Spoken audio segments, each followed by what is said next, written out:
ਵਾਹਿਗੁਰੂ ਜੀ ਕਾ ਖਾਲਸਾ ਵਾਹਿਗੁਰੂ ਜੀ ਕੀ ਫਤਿਹ। ਭਾਰਤ ਤੋਂ ਬਾਹਰ ਵਸਦੇ ਸਿੱਖ ਭਾਈਚਾਰੇ ਬਾਰੇ ਗੱਲ ਕਰਦੇ ਹਾਂ। ਇੱਕ ਤੱਥ ਬਿਲਕੁਲ ਜੋ ਕਿ ਪ੍ਰਮਾਣਿਕ ਹੈ ਕਿ ਦੁਨੀਆ ਦਾ ਕੋਈ ਵੀ ਐਸਾ ਦੇਸ਼ ਨਹੀਂ ਜਿੱਥੇ ਸਿੱਖ ਭਾਈਚਾਰੇ ਨੇ ਆਪਣੇ ਪੈਰ ਨਹੀਂ ਪਾਏ। ਪੱਛਮੀ ਦੇਸ਼ਾਂ ਦੇ ਵਿੱਚ ਜੋ ਮੂਹਰਲੇ ਨਾਮ ਹਨ, ਉੱਨਤ ਦੇਸ਼ ਅਮਰੀਕਾ, ਇੰਗਲੈਂਡ, ਕੈਨੇਡਾ, ਇਸ ਤੋਂ ਇਲਾਵਾ ਆਸਟ੍ਰੇਲੀਆ, ਨਿਊਜ਼ੀਲੈਂਡ, ਯੂਰਪ ਦੇ ਪੱਛਮੀ ਯੂਰਪ ਦੇ ਦੇਸ਼ ਜਰਮਨੀ, ਇਟਾਲੀਆ, ਸਪੇਨ, ਫਰਾਂਸ, ਇਹ ਸਭ ਉਹ ਦੇਸ਼ ਹਨ ਜਿੱਥੇ ਹਜ਼ਾਰਾਂ ਲੱਖਾਂ ਦੀ ਗਿਣਤੀ ਦੇ ਵਿੱਚ ਸਿੱਖ ਭਾਈਚਾਰਾ ਵਸ ਰਿਹਾ ਹੈ, ਕਈ ਪੀੜ੍ਹੀਆਂ ਤੋਂ ਵਸ ਰਿਹਾ ਹੈ। ਔਰ ਇਹਨਾਂ ਦੇਸ਼ਾਂ ਦੇ ਜੋ ਆਰਥਿਕ ਖੇਤਰ ਹਨ, ਰਾਜਨੀਤਿਕ ਖੇਤਰ ਹਨ, ਉਹਨਾਂ ਦੇ ਵਿੱਚ ਪ੍ਰਭਾਵਸ਼ਾਲੀ ਹਾਜ਼ਰੀ ਸਿੱਖ ਭਾਈਚਾਰੇ ਨੇ ਲਵਾਈ ਹੈ।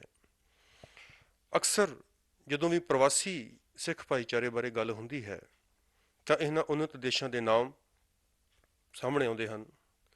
ਇਹਨਾਂ ਦੇਸ਼ਾਂ ਵਿੱਚ ਵਸਦੇ ਸਿੱਖ ਭਾਈਚਾਰੇ ਦੀਆਂ ਸਮੱਸਿਆਵਾਂ ਉੱਤੇ ਚਰਚਾ ਹੁੰਦੀ ਹੈ।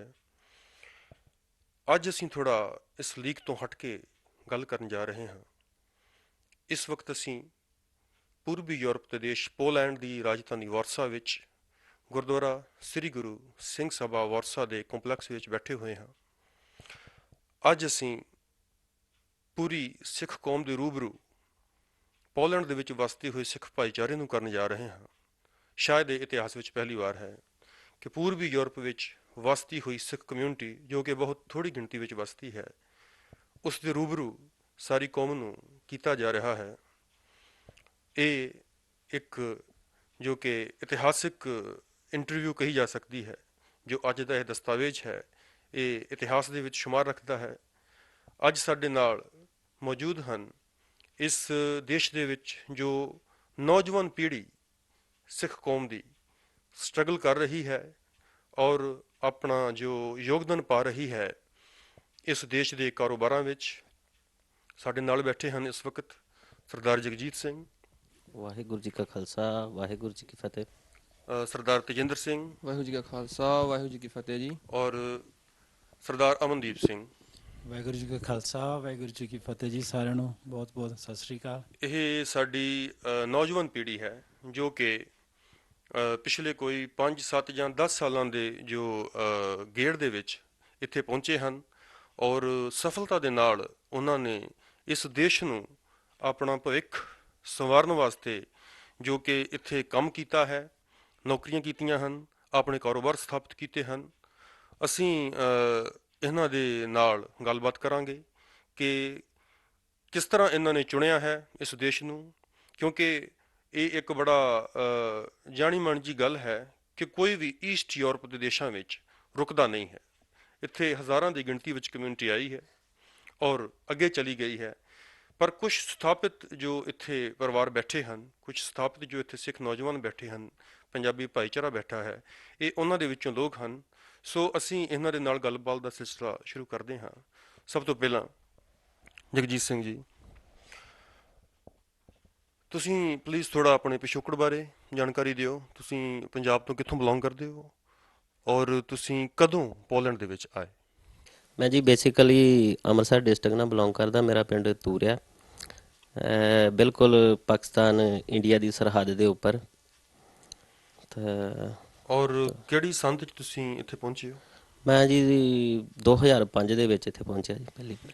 ਹਾਂਜੀ, ਇਸ ਤਰ੍ਹਾਂ ਕਿ ਇੱਕ ਰੁਝਾਨ ਹੈ ਕਿ ਅਕਸਰ ਜਦੋਂ ਪੰਜਾਬੀ ਨੌਜਵਾਨ ਯੂਰਪ ਵੱਲ ਨੂੰ ਰੁਖ ਕਰਦੇ ਨੇ ਅਤੇ ਉਹਨਾਂ ਦਾ ਜੋ ਮਨ ਦੀ ਜੋ ਉਹਨਾਂ ਦੀ ਇੱਛਾ ਹੁੰਦੀ ਹੈ ਕਿ ਉਹ ਪੱਛਮੀ ਯੂਰਪੀਅਨ ਦੇਸ਼ ਉਹਨਾਂ ਦੇ ਵਿੱਚ ਸੈਟਲ ਹੋਣ।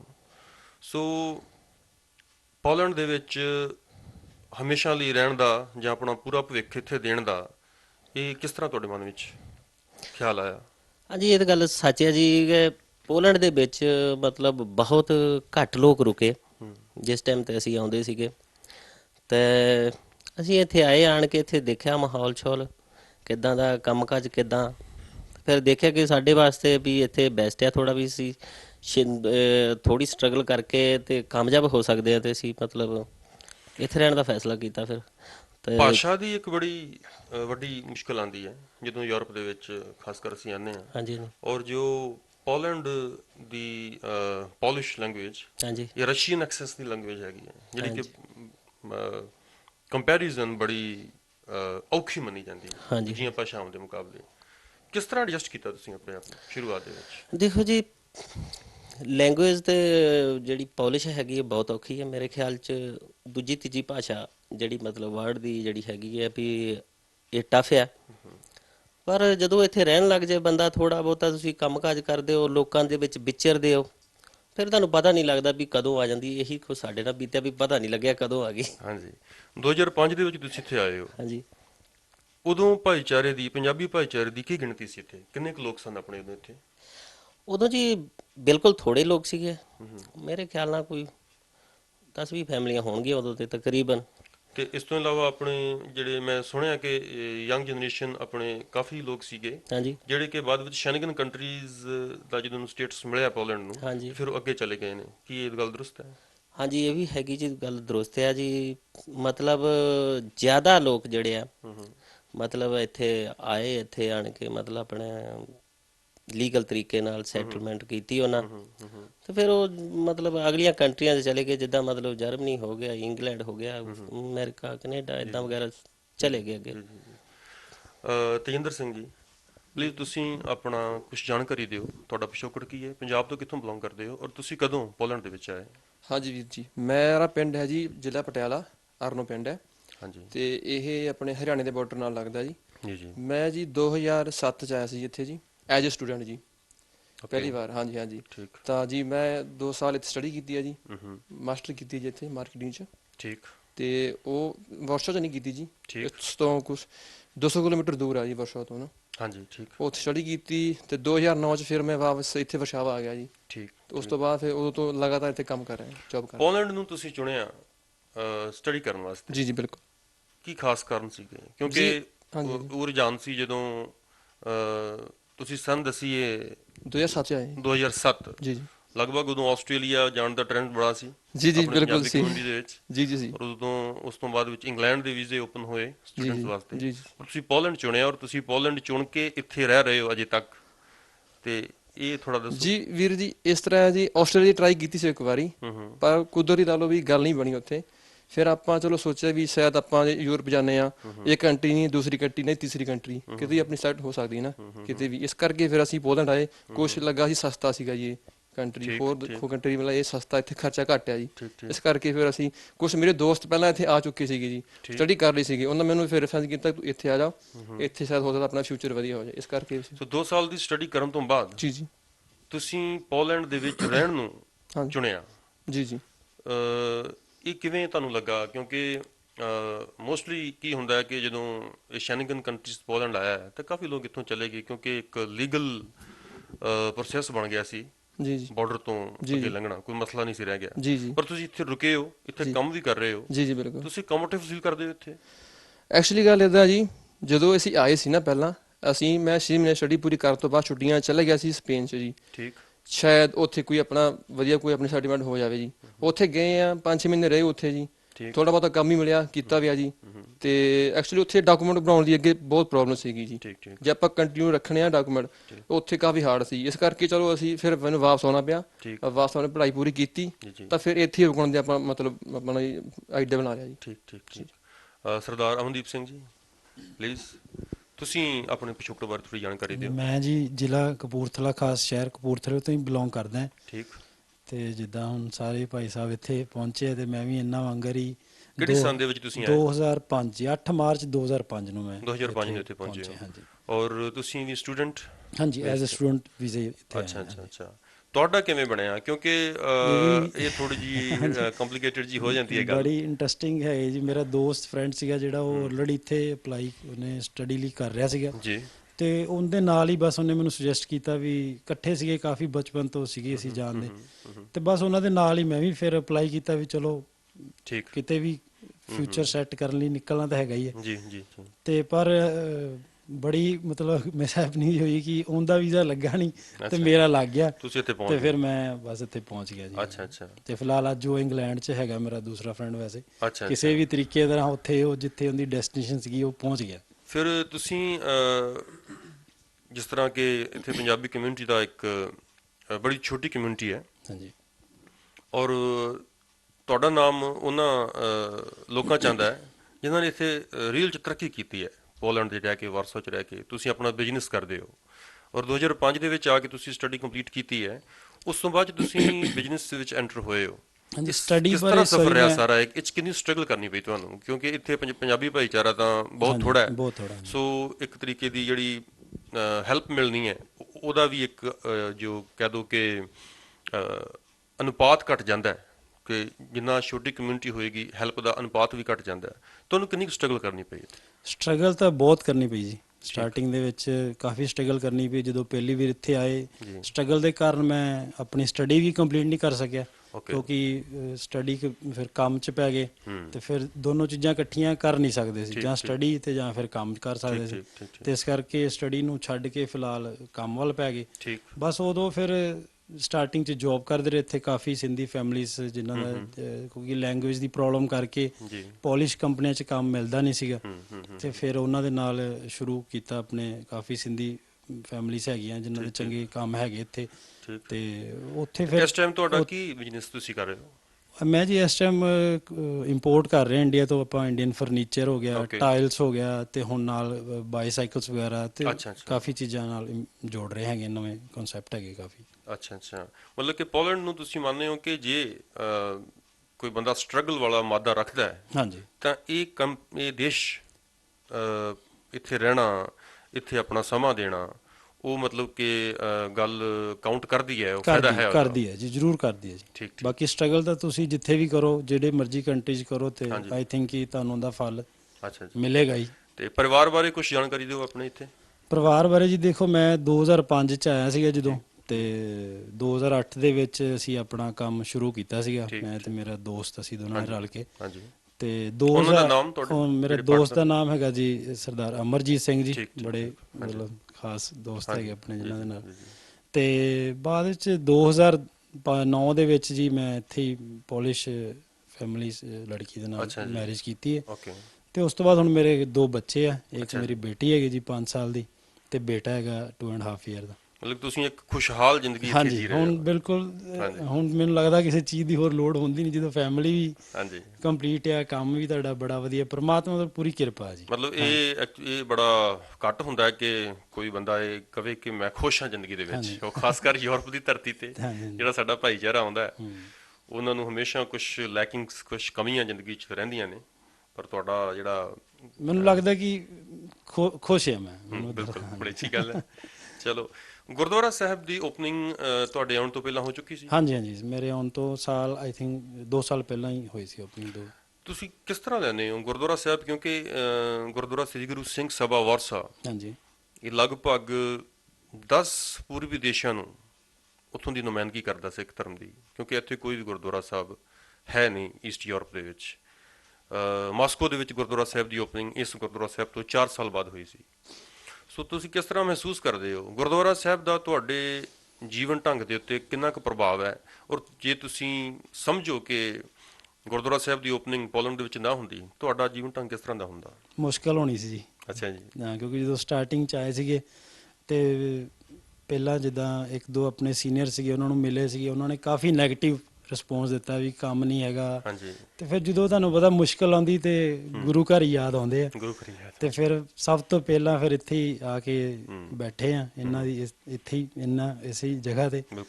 ਤੇ ਮੈਨੂੰ ਲੱਗਦਾ ਜੇ ਗੁਰੂ ਘਰ ਨਹੀਂ ਹੁੰਦਾ ਤੇ ਸ਼ਾਇਦ ਹੋਰ ਜਿਹੜਾ ਕੌਨਫੀਡੈਂਸ ਸੀ ਘਟ ਜਾਣਾ ਸੀਗਾ, ਤੇ ਜੇ ਪ੍ਰਮਾਤਮਾ ਜਿਹੜੀ ਧਰਤੀ ਦੇ ਜਿੱਥੇ ਹੈਗੇ ਉੱਥੇ ਨਾਲ ਹੋਵੇ, ਤਾਂ ਆਈ ਥਿੰਕ ਕਿ ਜਿਹੜੀ ਸਟਰਗਲ ਕਰਨਾ ਜਰਾ ਈਜ਼ੀ ਹੁੰਦਾ ਹੈ। ਬਿਲਕੁਲ।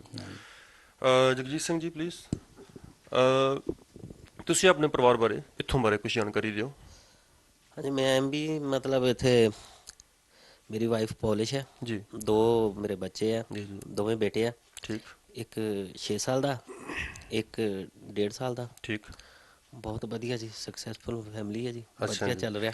ਬੱਚਿਆਂ ਦਾ ਕਿਉਂਕਿ ਹਰ ਜਿਹੜਾ ਇੱਕ ਪੰਜਾਬੀ ਭਾਈਚਾਰੇ ਨਾਲ ਸੰਬੰਧ ਰੱਖਣ ਵਾਲਾ ਬੰਦਾ ਹੈ, ਜਾਂ ਅਸੀਂ ਇਹਨੂੰ ਇੱਕ ਦੁਨੀਆ ਦੇ ਕਿਸੇ ਵੀ ਭਾਈਚਾਰੇ ਤੇ ਲਾਗੂ ਕਰ ਸਕਦੇ ਹਾਂ ਗੱਲ, ਹਰ ਕੋਈ ਚਾਹੁੰਦਾ ਕਿ ਸਾਡੀ ਆਉਣ ਵਾਲੀ ਪੀੜ੍ਹੀ ਹੈ ਉਹ ਸਾਡੇ ਕਲਚਰ ਨੂੰ, ਸੱਭਿਆਚਾਰ ਨੂੰ ਯਾਦ ਰੱਖੇ, ਭਾਸ਼ਾ ਨੂੰ ਯਾਦ ਰੱਖੇ, ਜਾਣੇ, ਧਰਮ ਬਾਰੇ ਜੋ ਤੱਥ ਨੇ ਉਹ ਇਹਨਾਂ ਦੀ ਸੋਚ ਦੇ ਵਿੱਚ ਜਿੰਦਾ ਰਹਿਣ। ਪੋਲੈਂਡ ਦੇ ਵਿੱਚ ਕਿਉਂਕਿ ਭਾਈਚਾਰਾ ਬਹੁਤ ਛੋਟਾ ਹੈ, ਕੀ ਇੱਥੇ ਸਕੂਲ ਵਗੈਰਾ ਦੀ ਕੋਈ ਸਹੂਲਤ ਹੈ, ਪੰਜਾਬੀ ਸਕੂਲ ਦੀ, ਜਾਂ ਕੋਈ ਇਦਾਂ ਦਾ ਸਕੂਲ ਹੋਵੇ ਜਿੱਥੇ ਕਿ ਤੁਸੀਂ ਈਜ਼ੀ ਮਹਿਸੂਸ ਕਰੋ ਕਿ ਹਾਂ ਇੱਥੇ ਬੱਚੇ ਸੱਭਿਆਚਾਰਕ ਤੌਰ ਤੇ ਜੁੜੇ ਜਾਣਗੇ ਆਪਣੀਆਂ ਜੜ੍ਹਾਂ ਨਾਲ? ਇਹ ਜੀ ਬੜਾ ਇੰਪੋਰਟੈਂਟ ਕੁਐਸਚਨ ਹੈ ਜੀ। ਮੈਂ ਸਮਝਦਾ ਵੀ ਪੋਲੈਂਡ ਦੇ ਵਿੱਚ ਕੋਈ ਮਤਲਬ ਇਦਾਂ ਦੀ ਚੀਜ਼ ਨਹੀਂ ਹੈਗੀ ਵੀ ਜਿੱਥੇ ਅਸੀਂ ਆਪਣੇ ਬੱਚਿਆਂ ਨੂੰ ਪੰਜਾਬੀ ਸਿਖਾ ਸਕੀਏ ਜਾਂ ਮਤਲਬ ਆਪਣੇ ਰਿਲੀਜਨ ਦੀ ਸਿੱਖਿਆ ਦੇ ਸਕੀਏ, ਕੁਝ ਇਦਾਂ ਦਾ ਕੁਝ ਨਹੀਂ ਹੈਗਾ। ਮਤਲਬ ਅਸੀਂ ਕੋਸ਼ਿਸ਼ ਮਤਲਬ ਹੈਗੀ ਸਾਡੀ, ਔਰ ਸਾਡੇ ਇੱਥੇ ਮੈਨੇਜਮੈਂਟ ਦੀ, ਸਾਡੇ ਜਿਹੜੇ ਇੱਥੇ ਗੁਰਦੁਆਰਾ ਸਾਹਿਬ ਦਾ ਜਥਾ, ਉਹਨਾਂ ਦੀ ਬੜੀ ਕੋਸ਼ਿਸ਼ ਹੈ ਕਿ ਕਿਸੇ ਨਾ ਕਿਸੇ ਤਰ੍ਹਾਂ ਅਸੀਂ ਕੁਝ ਸ਼ੁਰੂ ਕਰੀਏ ਤੇ ਜਿਹਦੇ ਨਾਲ ਸਾਡੇ ਜਿਹੜੇ ਬੱਚੇ ਆ ਆਪਣੀ ਲੈਂਗੁਏਜ ਸਿੱਖਣ, ਆਪਣਾ ਕਲਚਰ ਸਿੱਖਣ, ਕਿਉਂਕਿ ਕੱਲ ਨੂੰ ਇਹ ਸਕੂਲ ਜਾਣਗੇ ਔਰ ਉਸ ਤੋਂ ਬਾਅਦ ਕਾਲਜ ਜਾਣਗੇ, ਯੂਨੀਵਰਸਿਟੀ ਜਾਣਗੇ, ਫਿਰ ਆਪਣੇ ਆਪ ਨੂੰ ਦੱਸਣਗੇ ਵੀ ਹਾਂ ਵੀ ਮੈਂ ਰਿਪਰੈਜ਼ੈਂਟ ਕਰ ਸਕਦੇ ਆ। ਤੁਸੀਂ ਕੀ ਖਿਆਲ ਹੈ ਇਹ ਕਿ ਪਹਿਲੀ ਪੀੜ੍ਹੀ ਇੱਥੇ ਅਜੇ ਗਰੋ ਅਪ ਹੋ ਰਹੀ ਹੈ, ਕਿ ਇਸ ਤੋਂ ਪਹਿਲਾਂ ਵੀ ਕੁਝ ਇੱਥੇ ਪਰਿਵਾਰ ਇਦਾਂ ਦੇ ਹੈ ਨੇ ਜਿਨ੍ਹਾਂ ਦੇ ਬੱਚੇ ਗਰੋ ਅਪ ਹੋ ਚੁੱਕੇ ਨੇ ਆਲਰੇਡੀ, ਜਾਂ ਅਜੇ ਸ਼ੁਰੂਆਤੀ ਹੈ ਬਿਲਕੁਲ? ਮੇਰੇ ਖਿਆਲ 'ਚ ਤੇ ਅਜੇ ਅਸੀਂ ਮਤਲਬ ਪਹਿਲੇ ਸਟੈਪ ਤੇ ਹੀ ਖੜੇ ਆ। ਮਤਲਬ ਪਹਿਲੀ ਪੀੜ੍ਹੀ ਲਾ ਲਓ ਕਿ ਕੋਈ 1 2 4 ਹੋਣਗੇ, ਜੀ ਜੀ ਮਤਲਬ ਜ਼ਿਆਦਾ ਜਿਹੜੇ ਮਤਲਬ ਸਾਡੀ ਜਿਹੜੀ ਕਮਿਊਨਿਟੀ ਹੈ ਪੰਜਾਬੀਆਂ ਦੀ, ਜੀ ਜੀ ਉਹਨਾਂ ਦੇ ਜ਼ਿਆਦਾ ਤੋਂ ਜ਼ਿਆਦਾ ਬੱਚੇ ਜੋ 8-10 ਸਾਲ ਦੀ ਏਜ ਦੇ ਅਜੇ ਹੋਣਗੇ। ਮਤਲਬ ਸਮਝ ਲਓ ਜੀ ਅਸੀਂ ਪਹਿਲੀ ਪੀੜ੍ਹੀ 'ਚ ਆ ਜੇ ਇੱਥੇ ਜੀ। ਹਾਂਜੀ। ਤੇਜਿੰਦਰ ਸਿੰਘ ਜੀ, ਤੁਸੀਂ ਬੜੀ ਖੂਬਸੂਰਤ ਦਸਤਾਰ ਸਜਾਈ ਹੋਈ ਹੈ, ਥੈਂਕ ਯੂ ਭਾਜੀ। ਔਰ ਕਿਸ ਤਰ੍ਹਾਂ ਤੁਸੀਂ ਜਦੋਂ ਕਿਤੇ ਦਸਤਾਰ ਸਜਾ ਕੇ ਇੱਥੇ ਜਾਂਦੇ ਆ, ਤੁਸੀਂ ਕਾਲਜ ਵੀ ਪੜ੍ਹਦੇ ਸੀਗੇ, ਉੱਥੇ ਵੀ ਤੁਸੀਂ ਦਸਤਾਰ ਸਜਾਉਂਦੇ ਸੀਗੇ, ਜੀ ਜੀ। ਔਰ ਜਿਸ ਤਰ੍ਹਾਂ ਤੁਸੀਂ ਦੱਸ ਰਹੇ ਆ ਬੈਵਿਸਟੋਕ, ਇਹ ਰਸ਼ੀਆ ਦੇ ਬਾਰਡਰ ਤੇ ਸ਼ਹਿਰ ਹੈਗਾ, ਬੈਵਿਸਟੋਕ, ਜਿੱਥੇ ਤੁਸੀਂ ਯੂਨੀਵਰਸਿਟੀ 'ਚ ਆਏ ਸੀਗੇ। ਸੋ ਇਹ ਕਨਸੈਪਟ ਇਹ ਤੁਸੀਂ ਕਾਇਮ ਰੱਖਿਆ, ਇਹਦੇ ਪਿੱਛੇ ਤੁਹਾਨੂੰ ਸਟਰਗਲ ਕਰਨੀ ਪਈ?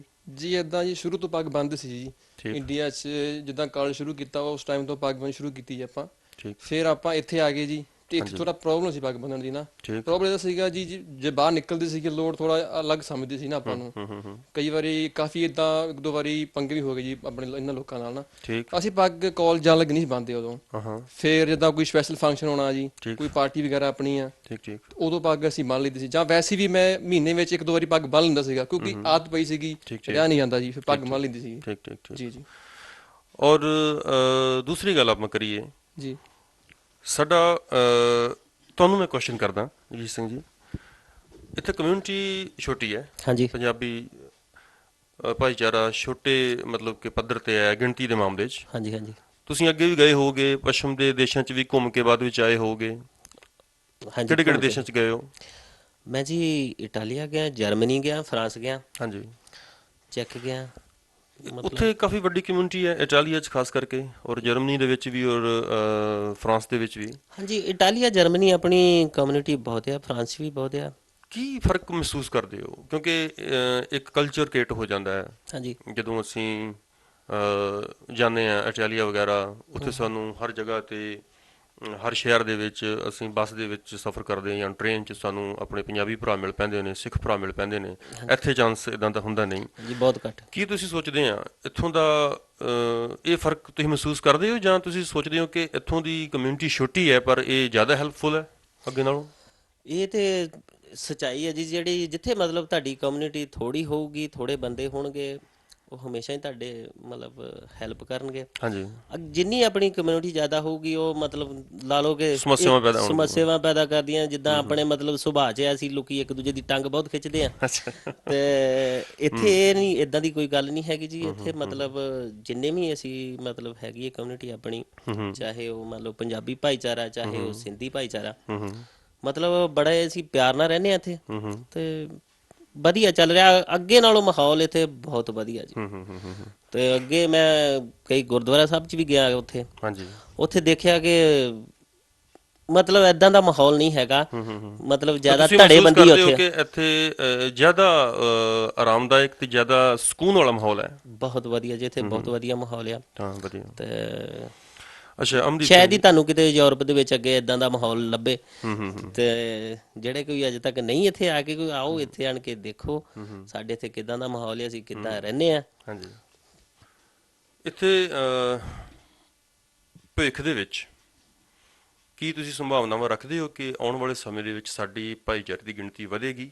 ਕੀ ਭਵਿੱਖ 'ਚ ਇੱਦਾਂ ਦੇ ਆਪਸ਼ਨ ਹਨ ਕਿ ਕਾਰੋਬਾਰੀ ਤੌਰ ਤੇ ਜਾਂ ਇਸ ਤਰ੍ਹਾਂ ਦੀ ਕੋਈ ਡਿਵੈਲਪਮੈਂਟ ਚੱਲ ਰਹੀ ਹੈ ਇੱਥੇ ਕਿ ਜਿਹਨੂੰ ਦੇਖ ਕੇ ਸਿੱਖ ਕਮਿਊਨਿਟੀ ਇੱਥੇ ਆਵੇ ਤੇ ਵਸੇ? ਹਾਂਜੀ, ਇਦਾਂ ਦੇ ਜਿੱਦਾਂ ਮੈਨੂੰ ਲੱਗਦਾ ਕਿ ਕਾਫੀ ਭਵਿੱਖ ਦੇ ਵਿੱਚ ਆਪਣਾ ਭਾਈਚਾਰਾ ਵਧੇਗਾ। ਉਹਦਾ ਰੀਜ਼ਨ ਤੇ ਇਹ ਵੀ ਹੈ ਕਿ ਅੱਗੇ ਯੂਰਪ ਦੇ ਵਿੱਚ, ਜਿੱਦਾਂ ਇੰਗਲੈਂਡ ਦੀ ਜਿੱਦਾਂ ਤੁਸੀਂ ਗੱਲ ਕੀਤੀ, ਉੱਥੋਂ ਵੀ ਕਾਫੀ ਲੋਕ ਇੰਟਰਸਟਡ ਹੈਗੇ ਇੱਥੇ ਇਨਵੈਸਟਮੈਂਟ ਕਰਨ ਲਈ, ਓਕੇ। ਤੇ ਕਾਫੀ ਪਲੈਨਿੰਗਾਂ ਚੱਲ ਵੀ ਰਹੀਆਂ ਇੰਡੀਆ ਤੋਂ ਵੀ ਕੁਝ। ਜਿੱਦਾਂ ਆਪਾਂ ਹੁਣ ਸਪੋਜ਼ ਆਪਾਂ ਹੀ ਗੱਲਬਾਤ ਕਰਦੇ ਹਾਂ, ਕੋਈ ਦੇਖਣਗੇ, ਜਦੋਂ ਜਿਹਨੂੰ ਨਹੀਂ ਪਤਾ ਉਹਨੂੰ ਪਤਾ ਲੱਗੇਗਾ, ਤੇ ਕੁਛ ਨਾ ਕੁਛ ਬਿਜ਼ਨਸ ਪਲਾਨ ਆਪਣਾ ਕੋਈ ਨਾ ਕੋਈ ਲੈ ਕੇ, ਪਰ ਕਾਫੀ ਲੋਕ ਇੱਥੇ ਇਨਵੈਸਟਮੈਂਟ ਕਰ ਰਹੇ ਹੈਗੇ ਵੈਸੇ, ਤੇ ਭਾਈਚਾਰਾ ਆਫ ਕੋਰਸ ਵਧੇਗਾ ਜੀ। ਠੀਕ ਹੈ। ਜਦੋਂ ਤੁਸੀਂ ਆਏ ਆ ਪੋਲੈਂਡ ਦੇ ਵਿੱਚ, ਹਾਂਜੀ ਕੁਝ ਬੜੇ ਚੰਦ ਨਾਮ ਬਿਜ਼ਨਸ ਦੀ ਦੁਨੀਆ 'ਚ ਜਾਂ ਪੋਲੈਂਡ ਦੇ ਵਿੱਚ ਸਾਡੇ ਇੰਡੀਅਨਸ ਤੇ ਸਿੱਖ ਭਾਈਚਾਰੇ ਦੇ 2-4 ਸੈਟਲਮੈਂਟ ਕਰ ਚੁੱਕੇ ਸਨ ਆਲਰੇਡੀ, ਉਹ ਵੀ ਨਾਮ ਸੀਗੇ। ਹਾਂਜੀ ਕੀ ਤੁਹਾਨੂੰ ਉਹਨਾਂ ਕੋਲੋਂ ਮਦਦ ਮਿਲੀ ਹੈ? ਹਾਂਜੀ ਹਾਂਜੀ, ਮੇਰੀ ਤਰੱਕੀ ਜਾਂ ਲਾ ਲਓ ਵੀ ਮੇਰੇ ਅੱਜ ਕੰਮ ਛੱਡ ਕੇ ਆਪਣਾ ਕੰਮ ਕਰਨ ਦਾ ਪਿੱਛੇ ਜਿਹੜਾ ਹੱਥ ਆ ਉਹ ਉਹਨਾਂ ਲੋਕਾਂ ਦਾ ਹੀ ਹੈ, ਜਿਹੜੇ ਇੱਥੇ ਕਾਫੀ ਦੇਰ ਤੋਂ ਸੈੱਟ ਹੋ ਚੁੱਕੇ, ਜਾਂ ਕਾਫੀ ਦੇਰ ਤੋਂ, ਜਿਨ੍ਹਾਂ ਦਾ ਨਾਮ ਭਾਈ ਸਾਹਿਬ ਜੇ ਸਿੰਘ ਸ਼ਾਰਟ 'ਚ ਆਪਾਂ ਕਹਿੰਦੇ ਹਾਂ। ਤੇ ਆਈ ਥਿੰਕ ਉਹ ਹੈਲਪਫੁਲ, ਸਾਰਿਆਂ ਨੂੰ ਪਤਾ ਹੀ ਹੈਗਾ ਕਿ ਪੋਲੈਂਡ ਦੇ ਵਿੱਚ ਅਗਰ ਉਹਨਾਂ ਦਾ ਨਾਂ ਲਿਆ ਜਾਵੇ ਤੇ ਪਤਾ ਹੀ ਹੋਏਗਾ ਸਾਰਿਆਂ ਨੂੰ ਵੀ ਕਿੱਦਾਂ ਦੇ ਉਹ ਹੈਗੇ ਨੇ। ਤੇ ਆਈ ਥਿੰਕ ਉਹਨਾਂ ਨੇ ਹੀ ਮੇਰਾ ਹੱਥ ਫੜਿਆ, ਤੇ ਮੇਰਾ ਤੇ ਅਮਰਜੀਤ ਸਿੰਘ ਜਿਹੜੇ ਮੇਰੇ ਨਾਲ ਨੇ, ਤੇ ਉਹਨਾਂ ਨੇ ਹੀ ਸਾਨੂੰ ਉੱਪਰ, ਮਤਲਬ ਕਿ ਇੱਥੋਂ ਦੀ ਸਟਰਗਲ ਦੇ ਵਿੱਚ ਪਹਿਲਾਂ ਤੋਂ ਹੀ ਜੋ ਸਥਾਪਿਤ ਨਾਮ ਸਨ ਹਾਂਜੀ ਸਿੱਖ ਭਾਈਚਾਰੇ ਦੇ, ਉਹਨਾਂ ਨੇ ਮਦਦ ਕੀਤੀ। ਉਹਨਾਂ ਨੇ ਮਦਦ ਕੀਤੀ, ਹਾਂਜੀ ਹਾਂਜੀ, ਉਹਨਾਂ ਦੀ ਮਦਦ ਨਾਲ ਹੀ ਕੰਮ ਸਾਰਾ ਆਪਾਂ। ਪੰਜਾਬੀ ਪਰਿਵਾਰਾਂ ਦੀ ਗਿਣਤੀ ਪਿਛਲੇ 8-10 ਸਾਲਾਂ 'ਚ ਕੁਝ ਵਧੀ ਹੈ ਇੱਥੇ, ਜੋ ਨਿਰੋਲ ਪੰਜਾਬੀ ਪਰਿਵਾਰ ਹੋਣ? ਹਾਂਜੀ, ਪਿਛਲੇ ਮਤਲਬ 2-3 ਸਾਲ ਦੇ ਵਿੱਚ ਮੇਰੇ ਖਿਆਲ ਦੇ ਵਿੱਚ ਘੱਟ ਤੋਂ ਘੱਟ 20-25 ਫੈਮਲੀਆਂ ਇਦਾਂ ਦੀਆਂ ਆਈਆਂ ਹੋਣੀਆਂ, ਜਿਹੜੇ ਮਤਲਬ ਕਪਲ ਨੇ, ਜਿਹੜੇ ਮਤਲਬ ਪੰਜਾਬੀ, ਦੋਨੋਂ ਪੰਜਾਬੀ ਨੇ, ਦੋਨੋਂ ਪੰਜਾਬੀ, ਜਿਹੜੀਆਂ ਮਿਕਸ ਫੈਮਲੀਜ਼ ਨੇ ਉਹ ਤੇ ਹੈਗੀਆਂ ਇੱਥੇ ਪਹਿਲਾਂ ਹੀ, ਤੇ ਮਤਲਬ ਇਹ ਵੀ ਵੱਧ ਰਿਹਾ ਹੁਣ ਕੰਮ। ਅਸੀਂ ਆਸ ਕਰਦੇ ਹਾਂ ਕਿ ਇੱਥੇ ਆਉਣ ਵਾਲੇ ਸਮੇਂ ਦੇ ਵਿੱਚ ਕਮਿਊਨਿਟੀ ਦੀ ਗਿਣਤੀ ਵਧੇਗੀ। ਹਾਂਜੀ, ਜ਼ਰੂਰ ਵਧੇਗੀ ਜੀ। ਹਾਂ ਬਿਲਕੁਲ। ਤੇ ਮਤਲਬ ਮਾਹੌਲ ਬਹੁਤ ਵਧੀਆ ਇੱਥੇ, ਤੇ ਤੁਹਾਡੇ ਤਰੱਕੀ ਦੇ ਚਾਂਸ ਹੈ ਇੱਥੇ ਜੀ। ਤੁਸੀਂ ਮਤਲਬ ਆਪਣਾ ਬਿਜ਼ਨਸ ਕਰ ਸਕਦੇ ਹੋ, ਮਤਲਬ ਛੋਟੇ ਲੈਵਲ ਤੋਂ ਲੈ ਕੇ ਆਸਤੇ ਆਸਤੇ ਤੁਸੀਂ ਤਰੱਕੀ ਮਤਲਬ ਕਰ ਸਕਦੇ ਹੋ, ਤੇ ਆਸ ਹੈ ਕਿ ਇੱਥੇ ਕਮਿਊਨਿਟੀ ਵਧੂ, ਇੱਥੇ ਮੌਕੇ ਹੈਗੇ, ਇੱਥੇ ਮੌਕੇ ਹੈਗੇ ਜੀ। ਤੁਸੀਂ ਪਲੀਜ਼ ਕੁਝ ਦੱਸੋ ਕਿ ਤੁਸੀਂ ਜੌਬ ਕਰਦੇ ਹੋ ਜਾਂ ਤੁਸੀਂ ਆਪਣਾ ਕੰਮ ਕਰਦੇ ਹੋ? ਮੈਂ ਜੌਬ ਕਰਦਾ। ਤੁਸੀਂ ਜੌਬ ਕਰਦੇ ਹੋ, ਕੀ ਕੰਮ ਕਰਦੇ ਤੁਸੀਂ? ਜੀ ਮੈਂ 에ਅਰ ਕੰਡੀਸ਼ਨਰ ਮਕੈਨਿਕ ਹਾਂ। ਓਕੇ। ਸਰਵਿਸ ਤੋਂ ਲੈ ਕੇ ਮਤਲਬ ਫਿਟਿੰਗ ਦਾ ਟੋਟਲ ਕੰਮ ਕਰਦੇ ਆ ਜੀ। ਅੱਛਾ ਅੱਛਾ, ਇਹ ਕੰਮ ਤੁਸੀਂ ਇੰਡੀਆ ਤੋਂ ਹੀ ਸਿੱਖਿਆ ਸੀ ਜਾਂ ਤੁਸੀਂ ਪੋਲੈਂਡ ਜਾ ਕੇ ਕੰਮ ਸਿੱਖਿਆ? ਨਹੀਂ ਜੀ ਵੀਰ ਜੀ, ਇੰਡੀਆ ਤੋਂ ਮੈਂ ਕੋਈ ਇਦਾਂ ਦਾ ਕੰਮ ਨਹੀਂ ਸੀ ਕੀਤਾ। ਅੱਛਾ ਅੱਛਾ, ਉੱਥੇ ਬਸ ਸਟੱਡੀ ਕੀਤੀ ਆ, ਸਟੱਡੀ ਕੰਪਲੀਟ ਕੀਤੀ ਆ ਆਪਣੀ, ਅੱਛਾ ਅੱਛਾ, ਤੇ ਇੱਥੇ ਆ ਗਏ ਸੀ ਜੀ, ਇਹ ਕੰਮ ਇੱਥੇ ਸ਼ੁਰੂ ਕੀਤਾ ਜੀ। ਕਿਉਂਕਿ ਬਹੁਤ ਘੱਟ ਇੱਥੇ ਸਾਡੇ ਪੰਜਾਬੀ ਜਾਂ ਵਿਦੇਸ਼ੀ ਲੋਕ ਨੇ ਜਿਹੜੇ ਇਸ ਤਰ੍ਹਾਂ ਦੇ ਟੈਕਨੀਕਲ ਸਕਿੱਲ ਕੰਮ ਕਰਨਾ ਜਾਣਦੇ ਨੇ, ਕਿਉਂਕਿ ਜ਼ਿਆਦਾਤਰ ਪੋਲਿਸ਼ ਲੋਕ ਮਾਹਿਰ ਨੇ ਇਹਨਾਂ ਕੰਮਾਂ ਦੇ। ਜੀ ਬਿਲਕੁਲ। ਪਰ ਤੁਸੀਂ ਖੁਦ ਏਸੀ ਰਿਪੇਅਰ ਦਾ ਕੰਮ ਕਰਦੇ ਹੋ ਔਰ ਫਿਟਿੰਗ ਸਾਰਾ ਕੰਮ ਕਰਦੇ ਹੋ, ਤੁਸੀਂ ਕਿਸ ਤਰ੍ਹਾਂ ਸਿੱਖਿਆ ਕਿਸ ਤਰ੍ਹਾਂ ਇਹ ਕੰਮ, ਔਰ ਤੁਹਾਨੂੰ ਕੀ ਲੱਗਦਾ ਕਿ ਇਹੋ ਜਿਹੇ ਕੰਮ ਕਰਕੇ ਇੱਥੇ ਵਧੀਆ ਤਰੀਕੇ ਨਾਲ ਪੈਸੇ ਕਮਾਏ ਜਾ ਸਕਦੇ ਨੇ? ਜੀ ਵੀਰ ਜੀ ਬਿਲਕੁਲ, ਇਸ ਕੰਮ ਵਿੱਚ ਕਾਫੀ ਪੈਸਾ ਹੈ, ਖਾਸ ਕਰਕੇ ਇਹੋ ਜਿਹੜਾ ਕੋਈ ਟੈਕਨੀਕਲ ਕੰਮ ਹੈ ਨਾ ਜੀ, ਉਹਦੇ ਵਿੱਚ ਕਾਫੀ ਫਿਊਚਰ ਵੀ ਹੈਗਾ ਆਪਣਾ। ਤੁਸੀਂ ਜੇ ਚਾਹੋ ਕੋਈ ਬੰਦਾ ਜੇ ਇੰਡੀਆ ਤੋਂ ਕੰਮ ਸਿੱਖਿਆ ਹੋਵੇ ਨਾ, ਉਹਦੇ ਬਾਅਦ ਹੋਵੇ ਬੈਟਰ ਹੋਵੇ, ਕਿਉਂਕਿ ਮੈਂ ਕੰਮ ਸਿੱਖਿਆ ਨਹੀਂ ਸੀ ਇੰਡੀਆ ਤੋਂ, ਇੱਥੇ ਆਣ ਕੇ ਸ਼ੁਰੂ ਕੀਤਾ। ਪਹਿਲਾਂ ਸਿੱਖਿਆ ਕੰਮ, 1-2 ਸਾਲ ਸਿੱਖਣ ਚ ਲਾਏ, ਤਾਂ ਹੁਣ ਆਪਾਂ ਵਧੀਆ ਐਜ਼ ਏ ਮਕੈਨਿਕ ਕੰਮ ਕਰ ਰਹੇ ਹਾਂ, ਕੋਈ 4 ਸਾਲ ਹੋ ਗਏ ਆਪਾਂ ਨੂੰ ਇੱਥੇ। ਠੀਕ ਠੀਕ ਜੀ। ਅਮਨਦੀਪ ਸਿੰਘ, ਤੁਹਾਨੂੰ ਇੱਕ ਪ੍ਰਸ਼ਨ ਪੁੱਛਾਂਗਾ ਕਿ ਤੁਸੀਂ 8-10 ਸਾਲ ਦਾ ਲੰਬਾ ਸਮਾਂ ਸਟਰਗਲ ਕੀਤੀ ਹੈ ਔਰ ਸਕਸੈਸ ਹੋਏ ਹੋ, ਸਫਲ ਹੋਏ ਹੋ, ਤੁਸੀਂ ਕੀ ਕਹਿਣਾ ਚਾਹੋਗੇ? ਕਿਉਂਕਿ ਅੱਜ ਦੀ ਤਾਰੀਖ ਦੇ ਵਿੱਚ ਵੀ ਪੰਜਾਬ ਦੇ ਵਿੱਚੋਂ ਹਜ਼ਾਰਾਂ ਨੌਜਵਾਨ ਬਾਹਰ ਆਉਣ ਨੂੰ ਤਿਆਰ ਨੇ, ਆ ਰਹੇ ਨੇ, ਵੱਖ-ਵੱਖ ਦੇਸ਼ਾਂ 'ਚ ਜਾ ਰਹੇ ਨੇ। ਕਿੰਨਾ ਕੁ ਸਬਰ ਤੇ ਪੇਸ਼ੈਂਸ ਚਾਹੀਦਾ ਹੈ ਸਫਲ ਹੋਣ ਵਾਸਤੇ? ਤੁਸੀਂ ਇਹਦੇ ਬਾਰੇ ਕੀ ਕਹਿਣਾ ਚਾਹੋਗੇ ਔਰ ਤੁਸੀਂ ਕੀ ਸੰਦੇਸ਼ ਦੇਣਾ ਚਾਹੋਗੇ? ਸਬਰ ਤੇ ਪੇਸ਼ੈਂਸ ਤਾਂ ਕਾਫੀ ਚਾਹੀਦਾ ਜੀ। ਹੁਣ ਜੇ ਅਸੀਂ ਆਪਣੀ ਗੱਲ ਕਰੀਏ ਤੇ 10 ਸਾਲ ਦਾ ਸਫ਼ਰ ਕੋਈ ਛੋਟਾ ਸਫ਼ਰ ਨਹੀਂ ਹੈਗਾ, ਤੇ ਪੇਸ਼ੈਂਸ ਤਾਂ ਹਰ ਪੇਸ਼ੈਂਸ ਜੇ ਹੋਏਗੀ ਤੇ ਤੁਸੀਂ, ਮੈਨੂੰ ਲੱਗਦਾ ਜ਼ਿਆਦਾ ਤੁਹਾਡੀ ਤਰੱਕੀ ਦੇ ਚਾਂਸ ਵਧਣਗੇ। ਤੁਸੀਂ ਜਿੰਨਾ ਪੇਸ਼ੈਂਸ ਘੱਟ ਹੋਏਗੀ, ਤੁਸੀਂ 1-2 ਸਾਲ ਚ ਆਪਣੇ ਆਪ ਨੂੰ, ਜੇ ਪੇਸ਼ੈਂਸ ਘੱਟ ਹੋਣ ਕਰਕੇ ਉਹ ਹੋ ਸਕਦਾ ਕੰਮ 2-3 ਸਾਲਾਂ ਬਾਅਦ ਲਾਈਨ ਤੇ ਆ ਜਾਏ, ਪਰ ਪੇਸ਼ੈਂਸ ਨਾ ਹੋਣ ਕਰਕੇ ਤੇ ਹੋ ਸਕਦਾ ਤੁਸੀਂ ਉਹਨੂੰ ਵਿੱਚ ਹੀ ਛੱਡ ਕੇ ਤੇ ਖਤਮ ਕਰ ਦਿਓ। ਤੇ ਆਈ ਥਿੰਕ ਪੇਸ਼ੈਂਸ ਹੋਣੀ ਬੜੀ ਜ਼ਰੂਰੀ ਹੈ, ਤੇ ਹਰ ਕੰਮ ਚ ਸਟਰਗਲ ਤਾਂ ਆਫ ਕੋਰਸ ਜ਼ਰੂਰੀ ਹੈ। ਸੰਦੇਸ਼ ਤਾਂ ਮੇਰਾ ਇਹੀ ਹੈਗਾ ਜੀ ਕਿ ਜਿੱਦਾਂ ਜੋ ਮੇਰੀ ਖੁਦ ਦੀ ਆਪਣੀ ਜਿਹੜੀ ਸਟੋਰੀ ਸਮਝ ਲਓ, ਜਾਂ ਮੇਰਾ ਤਜਰਬਾ ਜਿਹੜਾ ਇਹੀ ਹੈਗਾ ਕਿ ਜੇ ਤੁਸੀਂ ਅੱਜ ਕੰਮ ਜਿੱਥੇ ਵੀ ਕਰਦੇ ਹੋ, ਇੱਕ ਆਪਣੇ ਕੰਮ ਨੂੰ ਆਪਣਾ ਕੰਮ ਸਮਝ ਕੇ ਕਰਦੇ ਹੋ, ਨੋਟ ਇੱਕ ਜੌਬ ਸਮਝਦੇ ਹੋ, ਤੇ ਫਿਰ ਉਹ ਜੌਬ ਹੀ ਰਹੇਗੀ। ਜੇ ਤੁਸੀਂ ਉਹਨੂੰ ਕੰਮ ਸਮਝ ਕੇ ਕਰੋਗੇ, ਆਪਣਾ ਕੰਮ ਸਮਝ ਕੇ, ਤੇ ਉਹ ਆਪਣਾ ਕੰਮ ਆਪਣਾ ਵੀ ਹੋ ਸਕਦਾ। ਬਿਲਕੁਲ ਤੇ ਬਿਲਕੁਲ ਇਸ ਕਰਕੇ ਮੈਂ ਇਹੀ ਕਹਾਂਗੀ ਜਿਹੜਾ ਵੀ ਕੰਮ ਕਰੋ ਤੇ ਉਹ ਦਿਲ ਲਾ ਕੇ ਕਰੋ। ਉਹਨੂੰ ਇਹ ਨਾ ਸੋਚੋ ਕਿ ਮੈਂ ਅੱਜ ਬਸ 30 ਦਿਨ ਹੋ ਗਏ ਜਾਂ ਮਹੀਨਾ ਹੋ ਗਿਆ ਇੱਕ ਸੈਲਰੀ ਤੇ ਨਾ ਰਹੋ, ਆਪਣੇ ਆਪ ਨੂੰ ਤਰੱਕੀ ਅੱਗੇ ਲੈ ਕੇ ਆਓ। ਜੀ ਜੀ ਬਿਲਕੁਲ। ਤੇ ਮੈਨੂੰ ਲੱਗਦਾ ਆਪਣੇ ਪੰਜਾਬੀਆਂ 'ਚ ਇਹ ਹੈਗਾ ਹੀ ਆ ਕਿ ਅੱਗੇ ਆਉਣ ਦਾ ਤਾਂ ਸਾਰਿਆਂ ਨੂੰ ਹਾਂਜੀ। ਹੁੰਦਾ ਹੀ ਹੈ ਚਾਅ। ਸੋ ਇਹ ਸਾਡਾ ਨੌਜਵਾਨ ਸਿੱਖ ਭਾਈਚਾਰਾ ਹੈ ਜੋ ਪੂਰਬੀ ਯੂਰਪ ਵਿੱਚ ਪੋਲੈਂਡ ਦੀ ਧਰਤੀ ਤੇ ਮਿਹਨਤ ਕਰਕੇ, ਸਟਰਗਲ ਕਰਕੇ ਸਫਲ ਹੋਇਆ ਹੈ ਅਤੇ ਇਸ ਕਾਬਿਲ ਬਣਿਆ ਹੈ ਕਿ ਦੂਸਰੇ ਵੀਰਾਂ ਨੂੰ ਜੋ ਇੱਥੇ ਆਪਣਾ ਭਵਿੱਖ ਸੰਵਾਰਨ ਲਈ ਪਹੁੰਚ ਰਹੇ ਹਨ ਉਹਨਾਂ ਨੂੰ ਸਲਾਹ ਦੇ ਸਕੇ, ਉਹਨਾਂ ਦੀ ਮਦਦ ਕਰ ਸਕੇ। ਸੋ ਅਸੀਂ ਸਿੱਖ ਚੈਨਲ ਦੇ ਬਹੁਤ ਧੰਨਵਾਦੀ ਹਾਂ ਜਿਨ੍ਹਾਂ ਨੇ ਪੋਲੈਂਡ ਦੇ ਵਿੱਚ ਵਸਦੇ ਹੋਏ ਸਿੱਖ ਭਾਈਚਾਰੇ ਨੂੰ ਪੂਰੀ ਦੁਨੀਆ ਵਿੱਚ ਰੂਬਰੂ ਕੀਤਾ ਹੈ ਔਰ ਇਹਨਾਂ ਦੇ ਜੀਵਨ ਢੰਗ ਨੂੰ, ਜੋ ਇਹਨਾਂ ਨੇ ਇੱਥੇ ਮਿਹਨਤ ਕੀਤੀ ਹੈ, ਸਟਰਗਲ ਕੀਤੀ ਹੈ ਇਹਨਾਂ ਨੌਜਵਾਨਾਂ ਨੇ, ਉਸ ਦੇ ਬਾਰੇ ਪੂਰੀ ਦੁਨੀਆ ਨੂੰ ਜਾਣੂ ਕਰਵਾਇਆ ਹੈ। ਆਸ ਕਰਦੇ ਹਾਂ ਕਿ ਗੁਰੂ ਮਹਾਰਾਜ ਦਾ ਬਖਸ਼ਿਸ਼, ਮਿਹਰ ਭਰਿਆ ਹੱਥ ਸਦਾ ਇਸ ਭਾਈਚਾਰੇ ਤੇ ਰਹੇ, ਇਸੇ ਤਰ੍ਹਾਂ ਤਰੱਕੀਆਂ ਕਰਨ ਅਤੇ ਆਉਣ ਵਾਲੇ ਸਮੇਂ ਦੇ ਵਿੱਚ ਸਿੱਖ ਕੌਮ ਪੋਲੈਂਡ ਦੇ ਵਿੱਚ ਵੱਧ ਤੋਂ ਵੱਧ ਤਰੱਕੀ ਕਰੇ। ਇਹਨਾਂ ਲਫ਼ਜ਼ਾਂ ਦੇ ਨਾਲ ਇਜਾਜ਼ਤ ਦਿਓ। ਫਤਿਹ ਬੁਲਾਓ। ਵਾਹਿਗੁਰੂ ਜੀ ਕਾ ਖਾਲਸਾ, ਵਾਹਿਗੁਰੂ ਜੀ ਕੀ ਫਤਿਹ।